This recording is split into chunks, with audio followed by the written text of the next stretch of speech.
Hello students, welcome back to our video lecture on active voice and passive voice. Last video session ની અંદર આપણે perfect present tense with WH-KHW question અને perfect past tense with WH-KHW question એટલે કે પૂર્ણ વર્તમાન કાળ અને પૂર્ણ ભૂતકાળ WH-KHW question થી જોયેલું હતું. ત્યાં આપણું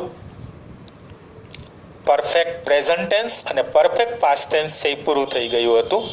આજનો જે વિડિયો લેક્ચર છે એની અંદર આપણે પરફેક્ટ ફ્યુચર ટેન્સ અને મોડલ ઓક્સિલરીઝ બંને સાથે જ લઈ લીધું છે, કારણ કે ફ્યુચર ટેન્સ અને મોડલ ઓક્સિલરીઝ જે છે એમાં જાજો ચેન્જ હોતો નથી.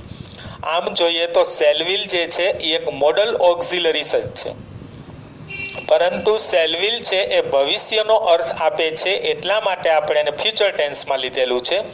બાકી તો તમે શેલ વિલ કયો, કેન કુડ કયો, મે માઇટ કયો, શુડ વુડ મસ્ટ કયો, એ બધી મોડલ ઓક્સિલરીઝ જ છે. એટલે બંનેનો આપણે એકમાં જ સમાવેશ કરી લઈએ છીએ.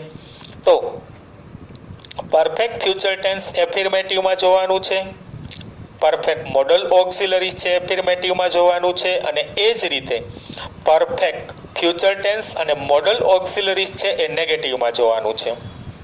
તો હવે પહેલી વસ્તુ તો એ કે પરફેક્ટ ફ્યુચર ટેન્સ અથવા તો પરફેક્ટ મોડલ ઓક્સિલરીઝ છે એનું ગુજરાતી આપણે શું કરીએ છીએ? પૂર્ણ ભવિષ્યકાળ અથવા તો પૂર્ણ સહાયકારક ક્રિયાપદ મોડલ ઓક્સિલરીઝ. એનો ઉપયોગ ક્યાં થશે? તો હવે પરફેક્ટ ફ્યુચર ટેન્સ જે છે, પૂર્ણ ભવિષ્યકાળ છે, એ જ્યારે તમારે યુઝ કરવું હોય તો પહેલાં તો વાત આપણી ભવિષ્યની હોવી જોઈએ અને એની સાથે સાથે ભવિષ્યનો કોઈ ચોક્કસ સમય હોવો જોઈએ. સિમ્પલી તમે કહેશો tomorrow, next month, next year, next week, તો એ બધા જ સાદા ભવિષ્યકાળના પ્રત્યય છે. પરંતુ એ ભવિષ્યકાળના જે પ્રત્યય છે એની સાથે જો કોઈ ચોક્કસ સમયની વાત કરવામાં આવે, દાખલા તરીકે તમે ખાલી ટુમોરો કહેશો તો સાદો ભવિષ્યકાળ થશે, પણ બાય ટુમોરો કહેશો તો એનું ગુજરાતી એવું થશે કે આવતીકાલ સુધીમાં. એટલે આવતીકાલનો આખો સમય એટલે સમય મર્યાદા આપી દીધી. તો ચોક્કસ સમય મર્યાદાની અંદર ભવિષ્યમાં કોઈ ક્રિયા પૂર્ણ થઈ ગઈ હશે અથવા તો પૂરી થઈ ગઈ હશે એ જ્યારે તમારે રજૂઆત કરવાની થતી હોય સેન્ટેન્સમાં, ત્યારે આપણે પરફેક્ટ ફ્યુચર ટેન્સ અથવા તો પરફેક્ટ મોડલ ઓક્સિલરીઝનો ઉપયોગ કરીએ છીએ. જો ભવિષ્યની વાત હોય તો શેલ વિલ કરશું, અને કેન કુડ શક્યતાઓની વાત હોય, સંભાવનાની વાત હોય, પછી જોઈએ અથવા તો જોઈએ એવી જો કોઈ વાત હોય તો આપણે મોડલ ઓક્સિલરીઝ છે એનો ઉપયોગ કરીએ છીએ. બરાબર? એટલે ભવિષ્યના કોઈ ચોક્કસ સમય સુધીમાં કોઈ ક્રિયા પૂર્ણ થઈ ગઈ હશે તે દર્શાવવા માટે આપણે પરફેક્ટ ફ્યુચર ટેન્સ અથવા તો પરફેક્ટ મોડલ ઓક્સિલરીઝનો ઉપયોગ કરીએ છીએ. તો અહીંયા આપણે ડેફિનેશન કે એવું કંઈ યાદ રાખવાની જરૂર નથી, આ તો તમને ખ્યાલ આવે એટલા માટે આપણે જસ્ટ ટોક કરીએ છીએ. તો હવે આપણે જે આજે પરફેક્ટ ફ્યુચર ટેન્સ અને મોડલ ઓક્સિલરીઝ એફિર્મેટિવ એટલે કે હકાર વાક્ય રચનામાં જોઈ રહ્યા છીએ, એની બે ફોર્મ્યુલા પહેલા આપણે જોઈ લેશું, પછી એની નીચેના સેન્ટેન્સ આપેલા હશે એ જોઈ લેશું. બરાબર? તો હવે આપણને એક્ટિવ વોઇસની અંદર જો પરફેક્ટ ફ્યુચર અથવા તો મોડલ ઓક્સિલરીઝને રજૂ કરવાનું થતું હોય તો વાક્યની શરૂઆતમાં સૌથી પહેલાં શું આવશે? સબ્જેક્ટ એટલે કે કર્તા. કેવી રીતના મળશે? ખબર જ છે, ક્રિયાપદને કોણ પ્રશ્ન પૂછવાથી. ત્યાર પછી આવશે શેલ વિલ અથવા તો મોડલ ઓક્સિલરીઝ. આપણને શેલ વિલ આપે તો શેલ વિલ લેવાનું, શેલ વિલ રાખવાનું, અને મોડલ ઓક્સિલરીઝ આપે એટલે કે can, could, may, might, should, would, must, જો એ આપે તો એ જ રાખવાનું. ત્યાર પછી પૂર્ણ કાળની રજૂઆત કરીએ છીએ એટલે એની સાથે હેવ જ આવશે. અહીંયા તમારો કર્તા એક વચન હોય, બહુવચન હોય, ત્રીજો પુરુષ એક વચન હોય, ત્રીજો પુરુષ બહુવચન હોય, અહીંયા તો હેવ જ રહેશે, ત્યાં હેઝ કરવાનું થશે નહીં. એટલે શેલ વિલ અથવા મોડલ ઓક્સિલરીઝ, એના પછી આવશે હેવ, એના પછી આવશે V3 ભૂત કૃદંત અથવા તો પાસ્ટ પાર્ટિસિપલ, ત્યાર પછી આવશે ઓબ્જેક્ટ એટલે કે કર્મ, અને ત્યાર પછી આવશે ETC. હવે ઓબ્જેક્ટ એટલે કર્મ કેવી રીતના મળશે? તો તમારા ક્રિયાપદને શું અથવા તો કોને વડે પ્રશ્ન પૂછશું એટલે આપણને શું મળી જશે? ઓબ્જેક્ટ મળી જશે.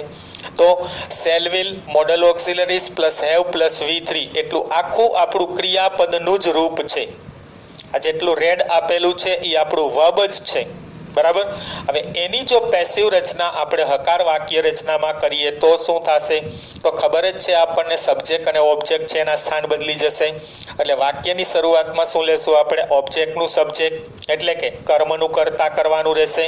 ત્યાર પછી તો કે શેલ વિલ અથવા મોડલ ઓક્સિલરીઝ જે આપણને આપેલું છે એ જ રાખવાનું છે, આપણે બદલવાનું થતું નથી, સિવાય કે આઈ અને વી આપેલું હોય તો. આઈ અને વી હોય તો આપણે સેલ કરીએ છીએ, પણ મોડર્ન ઇંગ્લિશ પ્રમાણે વિલ પણ એલાઉડ જ છે. એટલે આઈ સાથે વિલ ચાલે છે અને વી સાથે પણ વિલ જ ચાલે છે. એટલે કદાચ ચેન્જ ન કરો તો પણ એ આપણી ભૂલ ગણાતી નથી. બરાબર. સેલ વિલ, મોડલ ઓક્સિલરીઝ, ત્યાર પછી પૂર્ણકાળ છે એટલે હેવ આવશે. અને હવે આપણે પેસિવ રચના કરી રહ્યા છીએ એટલે બીન આવી જશે અને એની સાથે V3.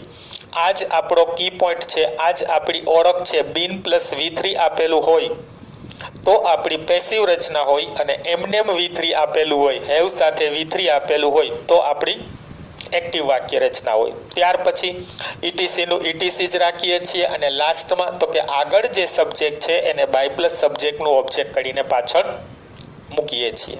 ક્લિયર? આ હતી આપણી હકાર વાક્ય રચના. યાદ શું રાખવાનું છે? એક્ટિવ પેસિવની અંદર એક્ટિવમાં હેવ પ્લસ V3 આવશે, સેલવિલ ને મોડલ ઓક્સિલરીઝ તો એમને જ રહેશે. પરંતુ પેસિવ કરશો ત્યારે હેવ બીન અને V3 થઈ જશે, અને બીન અને V3 જે છે એ આપણો કી પોઈન્ટ છે, એ આપણો કી પોઈન્ટ છે. બરાબર છે. તો હવે આપણે એના સેન્ટેન્સ જે 5 આપેલા છે એની પ્રેક્ટિસ કરશું, એટલે મોસ્ટ ઓફ આપણા ડાઉટ જે છે ક્લિયર થઈ જશે. એમાંનું પહેલું વાક્ય આપેલું છે, I will have done the task before 9 o'clock. I will have done, મેં કરી લીધું હશે, ધ ટાસ્ક એટલે કે કામ, બિફોર 9 o'clock, 9 વાગ્યા પહેલા મેં કામ કરી લીધું હશે. જો આ ચોક્કસ સમય મર્યાદામાં 9 વાગ્યા સુધીમાં એણે આ કામ જે છે એની પહેલા પૂરું કરી લીધું હશે, એવું કહેવા માંગે છે. તો ચાલો પહેલા એ જોઈએ કે સેન્ટેન્સ આપણને એક્ટિવ વોઇસ આપેલું છે કે પેસિવ વોઇસ. તો અહીંયા જોઈ શકો છો હેવ અને ડન જ આપેલું છે, હેવ અને V3 જ આપેલું છે. એટલે આપણને જે સેન્ટેન્સ આપેલું છે એ કેવું છે? એક્ટિવ વોઇસ છે. હવે એમાં સબ્જેક્ટ કોણ છે? કોણે કરવાની વાત છે? તો કે આઈ. તો આઈ જે છે એ આપણું સબ્જેક્ટ છે. શું કરવાની વાત છે? તો કે ધ ટાસ્ક. તો ધ ટાસ્ક આપણને આપેલું છે એ આપણું ઓબ્જેક્ટ છે. હવે આપણે પેસિવ રચના કરી રહ્યા છીએ, તો પેસિવ રચના કરો ત્યારે શું ધ્યાન રાખવાનું છે? તો કે કર્તા અને કર્મના સ્થાન બદલે છે, એટલે ટાસ્ક જે છે એને આપણે વાક્યની શરૂઆતમાં લઈ લેશું, તો ધ ટાસ્ક. ત્યાર પછી શું મૂકવાનું છે? શેલ વિલ અથવા મોડલ ઓક્સિલરીઝ. તો આપણને વિલ આપેલું છે તો ટાસ્ક સાથે વિલ જ આવશે. ત્યાર પછી હેવ બીન અને V3. આ બધી વાક્ય રચનાઓમાં વર્બ ક્રિયાપદ છે એટલું જ લેન્ધી હોય છે. બરાબર છે. ફોરવર્ડ ની અંદર આવશે વિલ હેવ બીન. ત્યાર પછી V3 તો ડન નું ડન જ રહેશે, કારણ કે એક્ટિવ વોઇસમાં આપણને V3 જ આપેલું હશે, તો done. The task will have been done. પછી શું કહેવાનું છે? તો કે ETC. તો ETC માં શું આપેલું છે? બિફોર.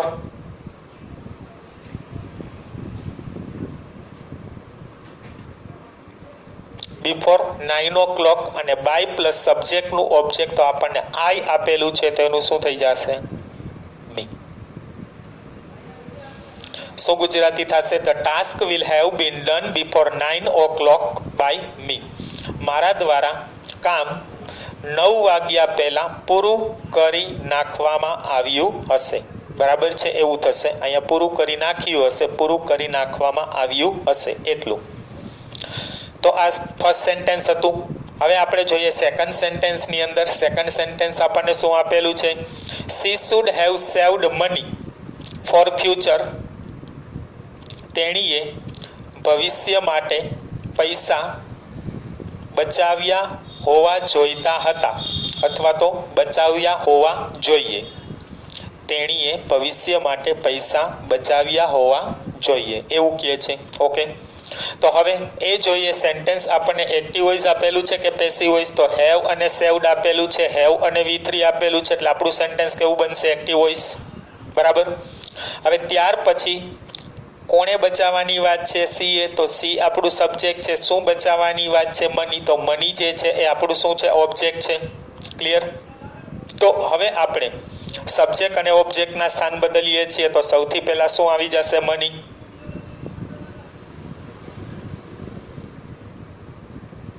ત્યાર પછી શું મૂકવાનું છે? હવે મોડલ ઓક્સિલરીઝ આપેલી છે તો શુડનું શુડ જ રહેશે. ત્યાર પછી હેવ, બીનનું બીન પેસિવ છે એટલે. V3 તો કે સેવ્ડ આપેલું છે.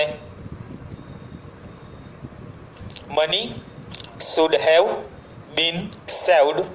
ત્યાર પછી ETC તો ફોર ફ્યુચર આપેલું છે.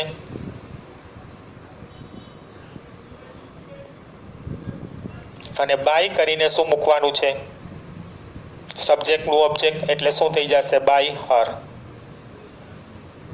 ફૂલ સ્ટોપ. ક્લિયર? શું થાય છે? આખું સેન્ટેન્સ, આખો આન્સર આપણો શું બને છે? Money should have been saved for future by her. ભવિષ્ય માટે તેણી દ્વારા પૈસા બચાવ્યા હોવા જોઈએ અથવા તો બચાવવામાં આવ્યા હોવા જોઈએ એવું કહી શકાય. ગુજરાતી બોલવામાં પણ થોડુંક લેન્ધી પડશે તમને. હવે ત્યાર પછી થર્ડ સેન્ટેન્સ આપણને આપેલું છે they will have arranged the books by tomorrow. by tomorrow આવતીકાલ સુધીમાં. ફક્ત ટુમોરો આપે તો ગુજરાતી આવતીકાલ જ થશે, પણ ગમે ત્યારે બાય ટુમોરો તમને આપેલું હોય તો એનું ગુજરાતી તમે એવું કરશો કે આવતીકાલ સુધીમાં. એવી રીતના મંડે કહે તો ફક્ત સોમવાર જ, પણ બાય મંડે કહે તો સોમવાર સુધીમાં. બાય સન્ડે કહે તો રવિવાર સુધીમાં. બરાબર જ ખાસ યાદ રાખવાનું. અહીંયા બાય આપેલું છે એ પેસિવ વોઇસ માટે આપણને આપેલું નથી.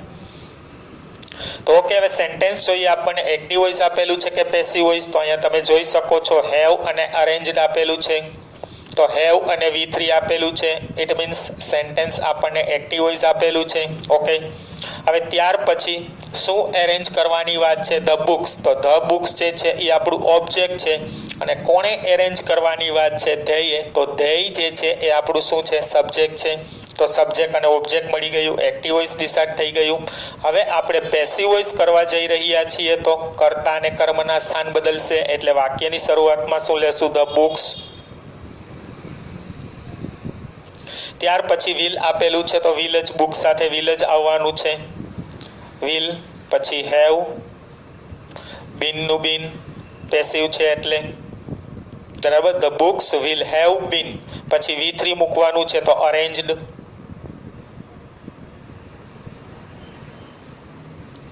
The books will have been arranged. ત્યાર પછી શું મૂકવાનું છે? ETC તો બાય ટુમોરો આપેલું છે.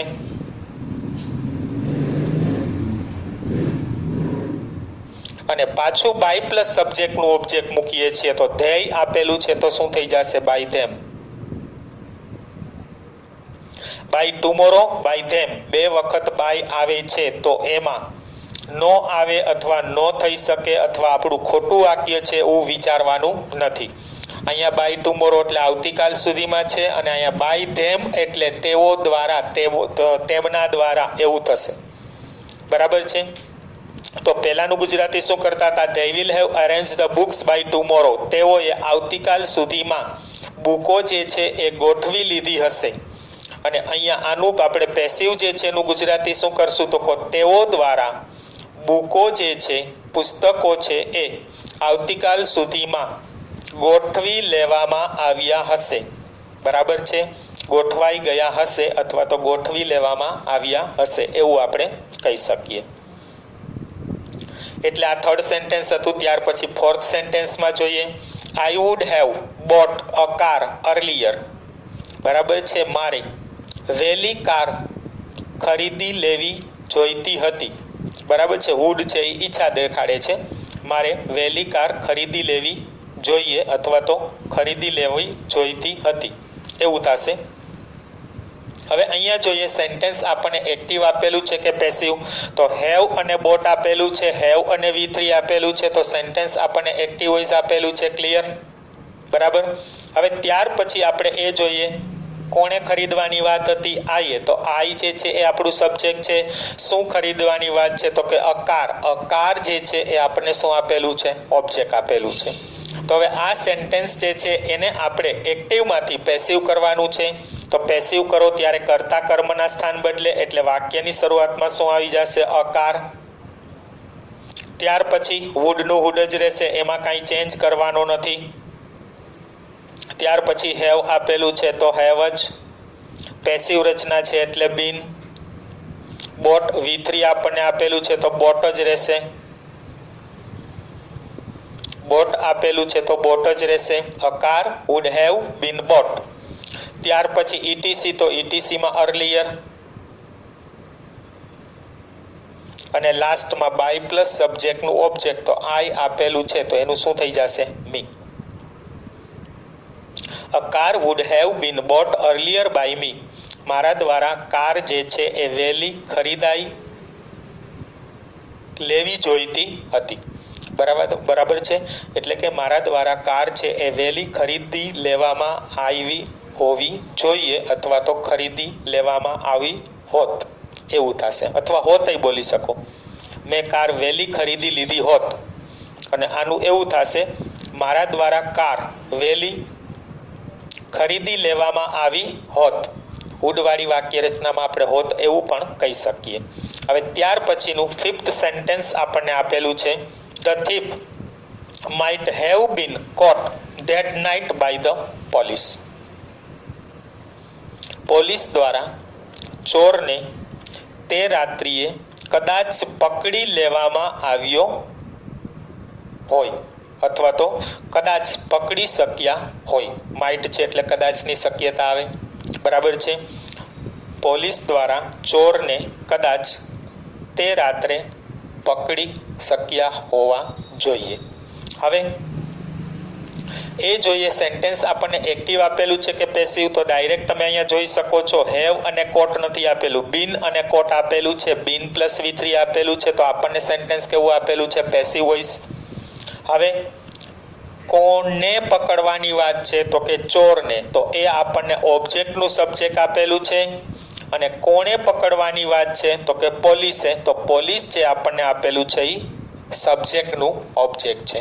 તો હવે સેન્ટેન્સ જે છે એને આપણે એક્ટિવ વોઇસ કરવાનું છે. એમાં પણ કર્તા અને કર્મના સ્થાન તો બદલશે જ. તો વાક્યની શરૂઆતમાં શું આવી જશે? The police. ત્યાર પછી માઇટ આપેલું છે તો માઇટ જ રહેશે. હેવનું હેવ. પછી બીન જે છે એ નીકળી જશે. શું કામ? એને તો કે એક્ટિવ વોઇસ કરીએ છીએ એટલે ડાયરેક્ટ V3 આવશે તો કોટ. તો police might have coat.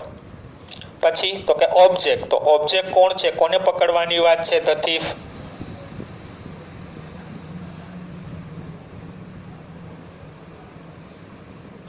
might have caught the thief. અને ત્યાર પછી શું મૂકવાનું છે? ETC. તો ETC માં આપ્યું છે that night. બરાબર છે. પોલીસ ચોરને તે રાત્રિએ કદાચ પકડી શકી હોવી જોઈએ. ક્લિયર? તો આ હતું આપણું એક્ટિવ વોઇસ અને પેસિવ વોઇસ, જેમાં આપણે પરફેક્ટ ફ્યુચર ટેન્સ અને મોડલ ઓક્સિલરીઝ એફર્મેટિવમાં જોઈ. સૂત્રમાં ખાસ યાદ શું રાખવાનું છે? હેવ પ્લસ V3 અને હેવ બીન અને V3 હોય તો પેસિવ. આગળ સેલ્વિલ મોડલ ઓક્સિલરીઝ એમ જ હશે. 5 સેન્ટેન્સ આપેલા છે, એમાંથી 4 સેન્ટેન્સ આપણે એક્ટિવ વોઇસમાં જોયા અને 1 સેન્ટેન્સ આપણને પેસિવ વોઇસમાં આપેલું છે. એટલે લગભગ તમારા ડાઉટ ક્લિયર થઈ ગયા હશો અને તમે બધું વ્યવસ્થિત સમજી ગયા હશો. ઓકે, તો હવે આગળ આપણે જોઈએ perfect future tense and modal auxiliaries in negative, એટલે કે નકારની અંદર. હવે આપણે પૂર્ણ ભવિષ્યકાળ, પૂર્ણ મોડલ ઓક્સિલરીઝ નકાર વાક્ય રચનામાં જોવાની છે. તો આમ જોશો તો હકાર વાક્ય રચના જેવું જ થશે. હવે નકાર કરવું હોય તો નોટ મૂકવું પડે. હવે નોટ જે છે એ ઘણા લેક્ચરમાં મેં તમને કીધેલું છે કે ગમે ત્યારે આપણે નોટ મૂકવાનું થતું હોય તો નોટ હંમેશા હેલ્પિંગ વર્બ અથવા તો મોડલ ઓક્સિલરીઝ હોય એના પછી જ મૂકવામાં આવે. જો મોડલ ઓક્સિલરીઝ ન હોય અને હેલ્પિંગ વર્બ આપેલું હોય તો હેલ્પિંગ વર્બ પછી હોય, અને જો મોડલ ઓક્સિલરીઝ આપેલી હોય તો મોડલ ઓક્સિલરીઝ પછી મૂકવાનું હોય. તો અહીંયા આપણે હવે નોટ જ મૂકવાનું છે, બાકી હકાર જેવી જ વાક્ય રચના થશે. તો હવે એના આપણે બે સૂત્ર આપેલા છે એ પહેલા જોઈ લઈ, પછી નીચે આપણને સેન્ટેન્સ આપ્યા છે એની પ્રેક્ટિસ કરીએ એટલે આના પણ આપણા ડાઉટ બધા ક્લિયર થઈ જશે. એક્ટિવ વોઇસમાં વાક્યની શરૂઆતમાં શું આવે છે? સબ્જેક્ટ કેવી રીતના મળશે ખ્યાલ જ છે આપણને. ક્રિયાપદ અને કોણ વડે પ્રશ્ન પૂછીએ એટલે સબ્જેક્ટ મળે છે. ત્યાર પછી સેલવિલ કે મોડલ ઓક્ઝિલરી, સેલવિલ આપે તો સેલવિલ જ રાખવાનું છે અને મોડલ ઓક્ઝિલરીસ આપે તો એ લેવાનું છે. હવે ત્યાર પછી આપણે નકાર વાક્ય રચના શીખી રહ્યા છીએ એટલે નોટ આવશે. સેલ નોટ, વિલ નોટ અથવા તો મોડલ ઓક્ઝિલરીસ પછી નોટ આવી જશે. ત્યાર પછી આવશે પૂર્ણકાર છે એટલે હેવ આવશે. એની સાથે ક્રિયાપદનું V3, ગમે ત્યારે પૂર્ણકાળ હોય એમાં ક્રિયાપદનું V3 જ મૂકવામાં આવે છે. ત્યાર પછી આવશે ઓબ્જેક્ટ અને ત્યાર પછી આવશે ETC. હવે એમાંથી ઓબ્જેક્ટ કઈ રીતે મળશે આપણને ખ્યાલ જ છે કે જ્યારે આપણે ક્રિયાપદને શું અથવા કોને વડે પ્રશ્ન પૂછશું ત્યારે આપણને ઓબ્જેક્ટ એટલે કે કર્મ મળશે. તો આ હતી આપણી એક્ટિવ વાક્ય રચના. હવે આપણે જોઈએ છીએ પેસિવ વાક્ય રચનાની અંદર. તો હવે પેસિવ વાક્ય રચના જ્યારે કરવાની થતી હોય ત્યારે સબ્જેક્ટ અને ઓબ્જેક્ટના સ્થાન બદલે છે. અહીંયા જે ઓબ્જેક્ટ જે છે કર્મ છે એ અહીંયા કર્તા તરીકે આવી જશે એટલે ઓબ્જેક્ટનું સબ્જેક્ટ. ત્યાર પછી જે આપણને સેલવિલ અથવા તો મોડલ ઓક્ઝિલરીઝ જેમ આપેલી છે એમનેમ જ રાખવાની છે, એમાં કંઈ ચેન્જ કરવાનો હોતો નથી. ત્યાર પછી નકાર વાક્ય રચના છે એટલે નોટનું નોટ જ રહેશે. ત્યાર પછી આવશે હેવનું પણ હેવ જ રહેશે, એમાં પણ ચેન્જ નહીં થાય. હવે આપણે પેસિવ વાક્ય રચના કરી રહ્યા છીએ એટલે બીન આવી જશે અને એની સાથે આવશે V3 જેને આપણે શું કહીએ છીએ? ભૂતકૃદંત. બરાબર. અને ત્યાર પછી શું આવશે તો કે ETC અને લાસ્ટમાં આવી જશે બાય પ્લસ સબ્જેક્ટનું ઓબ્જેક્ટ. બરાબર. આ એક્ટિવ વાક્ય રચના, આ પેસિવ વાક્ય રચના હકાર જેવી જ વાક્ય રચના છે. એક જ ફોર્મ્યુલા ઉપરથી બીજી ફોર્મ્યુલા બનાવતા આવડવી જોઈએ. એક ફોર્મ્યુલાની અંદર આપણને સેલવિલ મોડલ ઓક્ઝિલરીઝ આપેલું છે એના પછી નોટ મૂકવાનું છે, બાકી કંઈ ચેન્જ થતો નથી. હવે એ સિવાય શું યાદ રાખવાનું છે તો કે પેસિવ વોઇસ ઓળખવા માટે તો કે બીન પ્લસ V3 આપણને આપેલું હોય તો આપણું સેન્ટેન્સ કેવું હશે? પેસિવ. બરાબર. તો હવે એના એક્ઝામ્પલ જે આપણે આપેલા છે એ જોઈએ એટલે આમાં આપણે પણ બધા ડાઉટ ક્લિયર થઈ જશે. પહેલું વાક્ય આપેલું છે He will not have finished the work before 6 o'clock.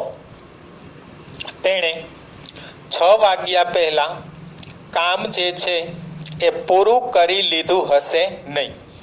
6 વાગ્યા પહેલા તેણે કામ પૂરું કરી લીધું હશે નહીં એવું કહેવા માંગે છે. ઓકે. તો હવે આપણે એ જોઈએ કે સેન્ટેન્સ આપણને એક્ટિવ વોઇસ આપેલું છે કે પેસિવ વોઇસ. તો જો હેવ અને ફિનિશ્ડ આપેલું છે, હેવ અને V3 આપેલું છે એટલે આપણું સેન્ટેન્સ કેવું હશે? Active voice.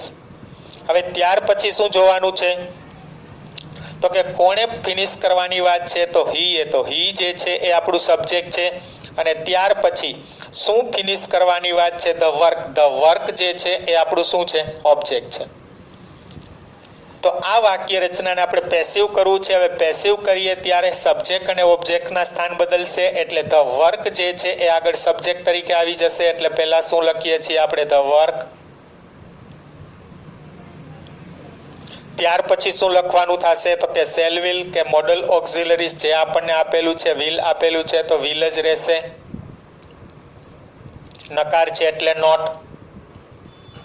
પૂર્ણકાળ છે એટલે હેવ અને પેસિવ રચના છે એટલે આપણે શું મૂકશું? Been. The work will not have been.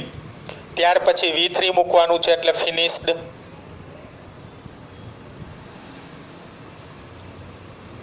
ત્યાર પછી ETC મૂકવાનું છે તો બિફોર 6 o'clock.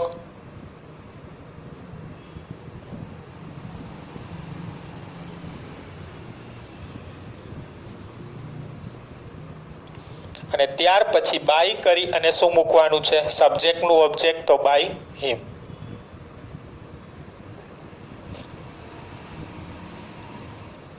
ગુજરાતી શું કરશું? The work will not have been finished before 6 o'clock by him. કામ છે એ તેના દ્વારા 6 વાગ્યા પહેલા પૂરું કરી નાખવામાં આવ્યું હશે નહીં. કામ તેના દ્વારા 6 વાગ્યા પહેલા પૂરું કરી નાખવામાં આવ્યું હશે નહીં. સેકન્ડ સેન્ટેન્સ આપણને આપેલું છે She should not have given the book on time. She should not have given the book on time.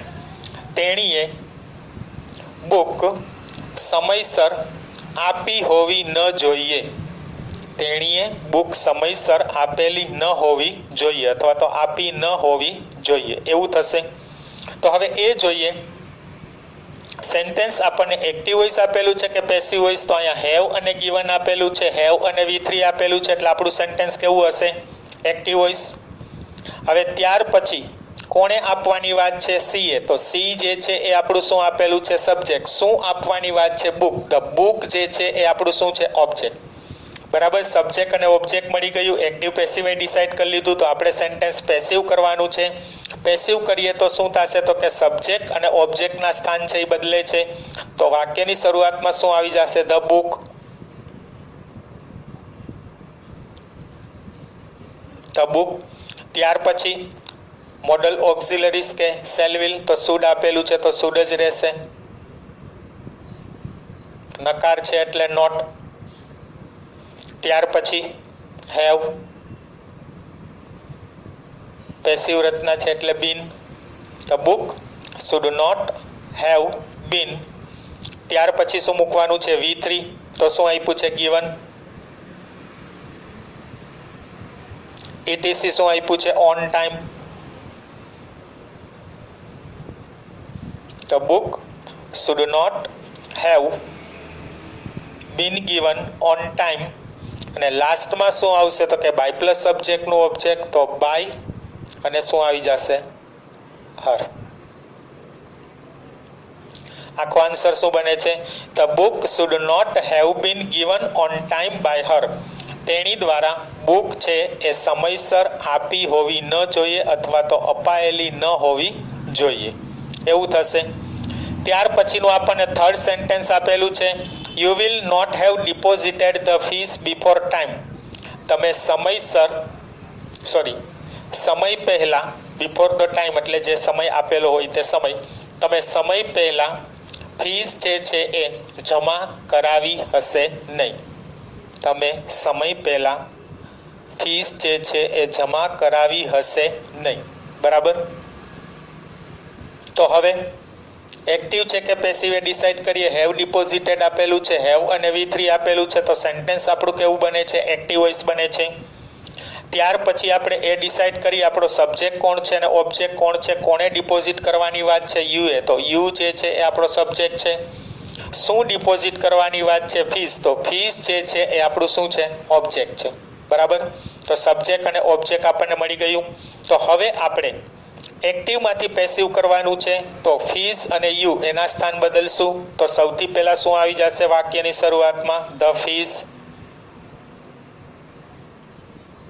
વિલનું will. નકાર છે એટલે નોટ. ત્યાર પછી હેવ. પેસિવ રચના છે એટલે બીન. V3 એટલે ડિપોઝિટેડ. શું થઈ જશે? ડિપોઝિટેડ. બરાબર. ત્યાર પછી ETC. તો ETCમાં શું આવશે? Before time.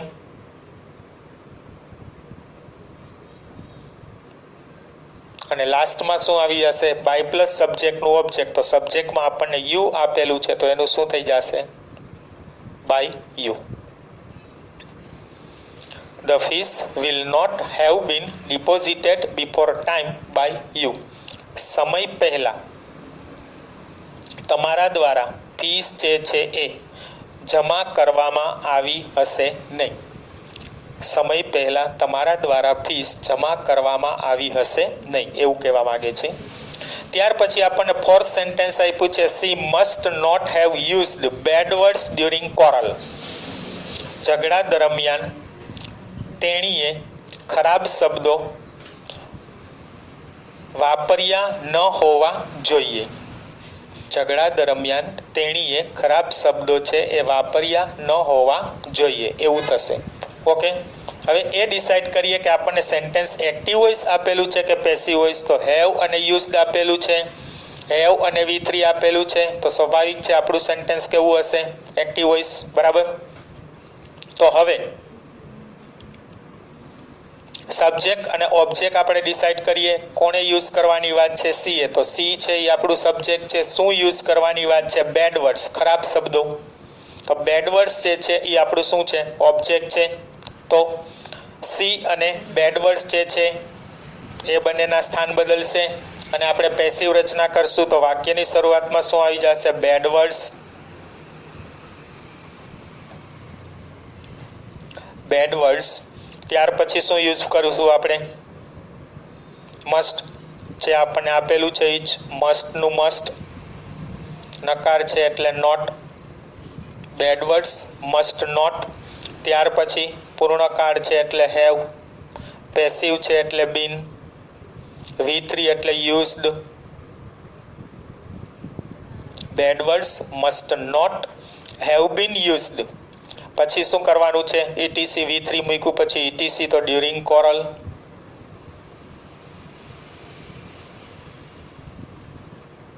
અને લાસ્ટમાં શું આવી જશે? By her. Bad words must not have been used during quarrel by her. ખરાબ શબ્દો તેણી દ્વારા ઝઘડા દરમિયાન ઉપયોગમાં લેવાયો ન હોવા જોઈએ અથવા તો ઉપયોગમાં લેવામાં ન આવ્યા હોવા જોઈએ અથવા તો ઉપયોગ ન કર્યો હોવો જોઈએ, એવું પણ આપણે કહી શકશું. હવે ત્યાર પછીનું આપણને પાંચમું સેન્ટેન્સ આપેલું છે. The decision might not have been taken by the principal. નિર્ણય છે એ કદાચ પ્રિન્સિપાલ દ્વારા લેવાયો ન હોવો જોઈએ. નિર્ણય છે એ કદાચ પ્રિન્સિપાલ લઈ શક્યા ન હોવા જોઈએ, એવું પણ કહી શકીએ. તો હવે સેન્ટેન્સ આપણને એક્ટિવ છે કે પેસિવ એ પહેલા જોઈએ. બીન અને ટેકન આપેલું છે, બીન અને V3 આપેલું છે, તો સ્વાભાવિક છે આપણું સેન્ટેન્સ કેવું હશે? Passive voice. બીન પ્લસ V3 છે. હવે શું લેવાની વાત છે? ડિસિઝન. તો ડિસિઝન છે એ આપણું ઓબ્જેક્ટનું સબ્જેક્ટ હશે અને કોણે લેવાની વાત છે? The principal. તો ધ પ્રિન્સિપાલ જે છે એ આપણું શું છે? સબ્જેક્ટનું ઓબ્જેક્ટ. તો આપણને પેસિવ વાક્ય રચના આપેલું છે, એમાંથી આપણે એક્ટિવ વાક્ય રચના કરવાની થાય છે. તો વાક્યની શરૂઆતમાં શું આવી જશે? The principal.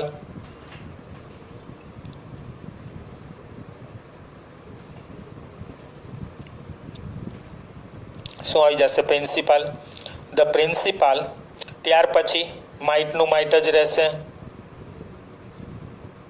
નકાર છે એટલે નોટ. ત્યાર પછી હેવ. હવે એક્ટિવ વાક્ય રચના કરીએ છીએ એટલે બીન નીકળી જશે. ડાયરેક્ટ શું મૂકવાનું થશે? ટેકન.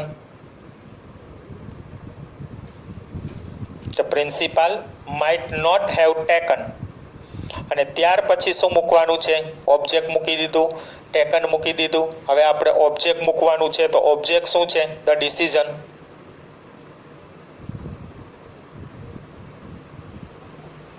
અને લાસ્ટમાં શું આવશે? Full stop.